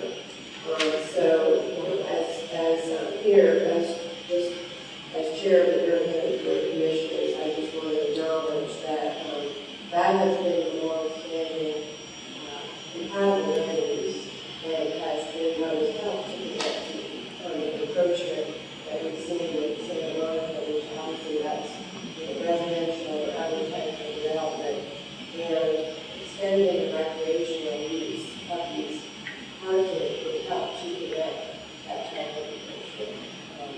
If I may, I just want to correct one thing to make sure. I may be the one who misunderstands. I am not sure if the FAA approved the lease to Lake Crabtree Park. I suspect it was done at a time when, let's see, I have to say this politely, the federal government was a little less ever-present.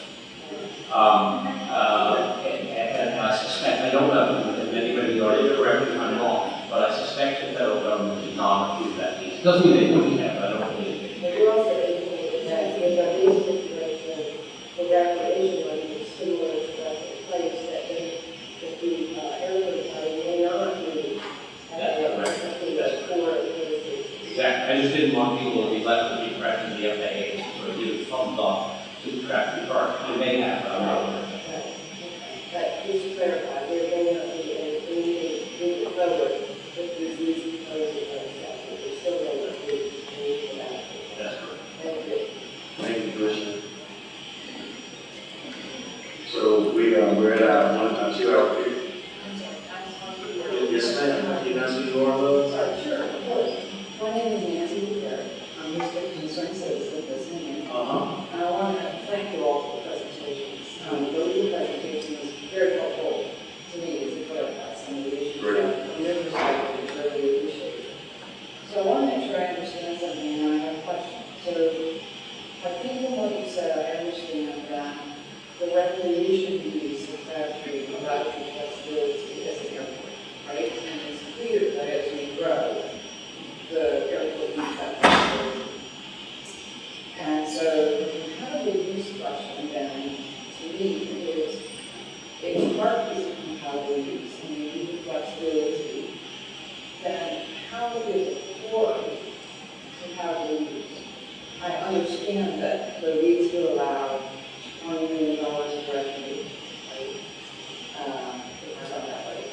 But at the end of the lease, you have a big holding right. And I'm not quite sure what the airport can do with a big holding right. So my sincere question to you is, how will you pay for it be seen as compatible use? Thank you for your consideration. And I think that's a good and difficult question. Thank you. Let me explain how the FAA looks at this. Compatible use is, from the FAA's perspective, I'm not speaking for myself or the board, but from the FAA's perspective, compatible use is that use going to be offended by the airport? Sort of a one-way street. So churches, schools, parks, homes are considered to be compatible use. Industrial uses are not considered to be compatible use. And you raise an entirely separate question. Compatible use question, which is, does this use, in a sense, is offended by the presence of an airport facility? The second question is, when an airport enters into a lease for non-aeronautical property, is that lease in the best interest of the airport? And your point that this property can't be reused for something else at the end of the lease is an interesting point. And I think that when the authority looks at the financial terms of potential quarry, you certainly have to consider that. The FAA would say, when you look at the value of this leasehold, you need to consider the fact that at the end of the leasehold, the value of this property will be somewhat less, maybe a lot less, than it was at the beginning of the leasehold. And you may only be able to use it, for example, for buffer. But those all enter into the financial calculus of whether a particular proposal is in the best interests of the airport authority. They don't go to the question of compatible language. I know it sounds a little counterintuitive, but those are really two different principles that go into it. So thank you all for your questions. We've had 2 objections today. One was first to hear from those who responded to the RFP about their views and current policy to sell or not to sell. Then we wanted to hear more from the land use proposals themselves, and people told us about that. So we'll not make a formal decision today about the proposals at this time, but we're going to follow up our meeting with the staff. In the meantime, I'm sure our team is working here today throughout the region to focus on 30,000 people that we serve every day here. And we will address this issue in the coming week. This concludes our special meeting to address the public. Is there a motion to adjourn? So, Mr. Chairman, I want to make one comment about question. My farmer life boards are, you know, they're prohibiting. We had to prepare reclamation plans for our board. In case of the water we get in Durham, always set up to be a water reservoir for the city of Durham. I would suggest this board that we're talking about, it also becomes some water source. Now, it's not the end all for water saving, the water storage, but it does provide interim water use and droughts. In Durham, in 2005, we had drought. The authority of North Durham and North Florida was on fire and provided, I think, something like 50 or 60 days board has done us to do that. Thank you. Thank you, Mr. Chief. Is there a second? Second by Stephanie. All in favor, say aye. Any opposed? There being none, thank you all.